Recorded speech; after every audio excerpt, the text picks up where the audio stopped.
The vents were the only place small enough for Kaylee to crawl through without being seen. Her breathing came in short. Panic burst as the cold metal pressed against her fur. The low hum of the station's life support system did little to comfort her. She knew what happened to those who got caught. Slavers didn't waste food, and artillery was considered a delicacy in some parts of the Outer Rim. She moved carefully, her claws retracting instinctively as she heard voices echo below. They spoke in a guttural trade tongue. Too far away to make out the words, but close enough to remind her she wasn't alone. The ship was derelict, but not empty. Raiders used it as a holding pen, or worse, a hunting ground. Kaylee had seen one of their games. They threw a captured Zalari into the lower levels and let their hounds loose. It hadn't taken long. Blood stained the corridors. She had stayed hidden, silent, forgotten. It was the only reason she was still alive. But today something had changed. Whispers filtered through the slave cages. Someone else had been brought aboard. Not a Thilleri or a Nolari or even a Ven. A human. Kaylee had heard of them, of course. Who hadn't? Tales told in hushed tones. Warnings passed from mother to child. Never cross a human. Never meet their eyes, and never, ever think they're tame. Monsters from a death world that kill for ideology and principle, not need. She curled deeper into the vent, hoping the stories weren't true. A sudden impact rocked the ship. Shouting erupted below. Metal groaned, and something heavy hit the wall near her hiding spot. Kaylee stilled. Silence followed. Then footsteps, slow, deliberate, approached. She didn't dare breathe. A shadow passed beneath the grate. Broad shoulders, upright stance. Not slaver. Too tall, too silent. Kaylee dared to peek through the slits. A human, alone, blood on his arms, not his. Weapon, improvised. A jagged pipe held with purpose. Kaylee shrank back. He turned his head slightly, eyes scanning. They didn't meet hers. He kept walking. Later, she found a ration bar in her corner of the vent. Still sealed. Water, too. No note. No scent. Just left there. Her claws trembled as she opened the package. It wasn't poisoned. She ate quickly, distrust battling hunger. Why would a human feed her? She followed him from a distance. Never close. Always from the shadows. He didn't speak. Didn't kill unless provoked. But when he did, it was swift. 2 slavers cornered him in a corridor. She saw it from a vent grate above. 1 minute. They were shouting threats. The next, both lay broken. One never moved again. The other whimpered until the human silenced him with a glance. Not a blow. A glance. He took nothing from their bodies. Not weapons. Not supplies. Just kept moving, as if driven by something she couldn't see. Kaylee moved faster. She had to understand. Her instinct screamed danger, but curiosity was stronger now. Something about him was different. She left something for him next. A medical injector stolen from a medbay. She didn't see him take it, but it was gone the next day. In its place, a small pendant of bone. Carved, smooth, alien in design. A gesture? He didn't acknowledge her. Not with words. But he never harmed her either. Once, they crossed paths directly in the junction chamber. She froze, expecting the worst. He looked at her, not through her, at her. No weapon raised. No threat, just a nod. And he moved on.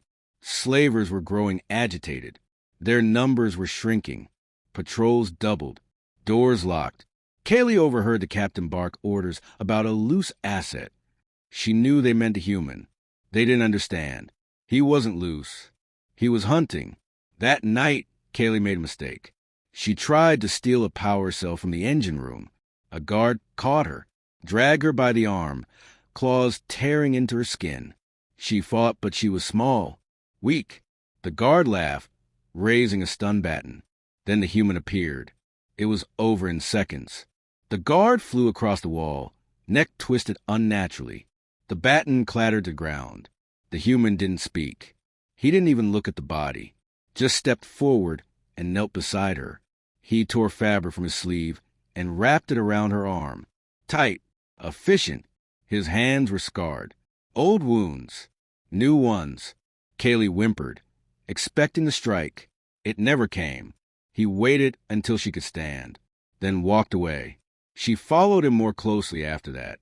The ship's map etched in her mind. She guided him subtly, shortcuts, vents, unlocked doors. He began leaving marks she could understand. Symbols near junctions, directions, a language of survival forged without words. Slaver numbers dwindled. The captain was furious now. He deployed war drones. Kaylee nearly walked into one, but metal clang behind her distracted it. A thrown bolt. The drone turned. She slipped away. A glance over her shoulder showed the human already gone. She left a flare beacon near their shared corridor. He took it. They began to operate like a unit, never speaking, never confirming, but always moving together. She knew when he'd double back. He knew where she'd hide. The station's power grid began to flicker. She heard 2 guards blame it on sabotage. Kaylee knew better. The human was planning something. Then came the breach. An external hull panel blew open. Emergency seals failed. She was caught in the draft, claws slipping. She screamed. A hand caught her. The human, 1 foot anchored under a pipe, held her dangling above vacuum. He pulled with a grunt, muscles straining. Then they were inside again. Safe. He collapsed, breathing hard. She curled beside him, panting. That night, they shared food openly. Kaylee finally spoke. 1 word. Why? He looked at her, eyes tired. Then, softly, he replied, Because you're alive. It wasn't the answer she expected, but it was enough. The next morning, she found him dragging scrap into the central hub. He was building something. A trap, an engine coil, magnetic clamps, plasma reservoir. She helped. The slavers were coming, but they wouldn't be ready. The human wasn't a predator. He was retribution. The slavers had numbers, but not discipline. Panic had set in. Kaylee watched from a ventilation shaft as 2 of them argued over whether to abandon ship. One wanted to flee in the shuttle bay. The other insisted on staying, claiming a bonus for capturing the human. Neither noticed the severed cable in the ceiling, the one that sparked and then fell into the water pool below. Their bodies twitched, smoked, and fell still. The human had already moved on. Kaylee trailed him now, less out of fear and more out of instinct. He never stopped. While she rested, he was always building, always modifying, always calculating. He turned junk into weapons, pressure valves into traps, reactor nodes into power weapons. No instruction, no guide, just human intuition. They didn't speak again, but she learned to understand his movements. When he gestured, she moved. When he paused, she held her breath. When he took cover, she ducked. It became a silent rhythm. One of the slavers had upgraded armor. Kaylee had seen from a distance a personal shield, multi-layered plating, and a heavy plasma rifle. He stalked the corridors like a predator, sure he'd win by brute strength. But the human didn't attack directly. He mapped the slaver's route, tampered with power relays, and rerouted maintenance bots to flood the passage with hydraulic fluid. When the slaver slipped, the floor ignited. By the time the human emerged, it was only to retrieve the rifle. He didn't keep it. He smashed it. Kaylee watched him dismantle the weapon, removing the plasma chamber, setting the rest to detonate. It wasn't about power. It was control. They reached the central holding cells. Rows of cages, silent, dark. The occupants stared out, eyes wide, hollow. Kaylee moved between them, unlocking doors, breaking chains. The human didn't stop her, but he didn't help either. His focus was on the control panel. Slaver backup arrived faster than expected. 4 of them in formation. Coordinated, armed, disciplined. Not like the others. Real mercenaries. Kaylee ducked behind a bulkhead as the firefight began. She expected chaos. Screams. Blood. But the human didn't scream. He moved through the battle like a storm. His traps triggered in sequence. Explosive foam sealed the first attacker to the wall. The second stepped onto a mine disguised as floor plating, and the last 2 were taken down in hand-to-hand combat. He broke one's arm, used it to disarm the other. Brutal. Efficient. The freed prisoners stared. Some backed away. Others whispered prayers. The human said nothing, just pointed to the open corridor. Kaylee gestured too. They left. Not all of them made it. One group tripped a sensor. Automated turrets shredded the path behind them. Kaylee wanted to turn back, but the human grabbed her arm. He had a different plan. He led her through maintenance tunnels he hadn't used before. She realized he'd mapped the entire ship, every duct, shaft, and crawl space. He bypassed sealed doors by rerouting power, overloaded circuits to open force fields. She tried to keep up. She wasn't afraid anymore. She was learning. They reached the engine core. It pulsed with stolen energy. Slavers had rerouted it to power weapons, shields, life support for their own decks. The rest of the ship was dying. Kaylee looked at the readout and understood. The ship was never meant to survive long. It was a harvesting vessel, meant to feed from the fringes and leave. The human began rigging charges. Not wild, chaotic destruction. Targeted strikes. Support struts, stabilizers, coolant lines. He wasn't destroying the ship. He was breaking its control. Kaylee heard shouting. Slavers approaching fast. She reached for a rusted wrench. The human saw her, pass her a shock baton instead. Lighter, sharper. When the slavers arrived, they didn't find prey. They found resistance. Kaylee fought beside the human. He led. She struck where he pointed. She blocked a blow meant for him. He caught one that would have killed her. When it ended, they were both bleeding, panting, alive. He looked at her, nodded once, then set the final charge. A timer blinked. They had minutes. The evac shuttle bay was across the station. Most of the freed prisoners had gone there, but it was also where the slaver captain waited. They didn't run. They advanced. Along the way, Kaylee noticed something strange. The human avoided the direct route. He led her through winding corridors, past sealed doors, under collapsed walkways.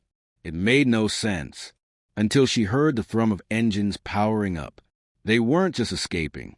He was going to bring the ship down. They reached the shuttle bay. Dozens of freed prisoners were there, huddled near a single vessel.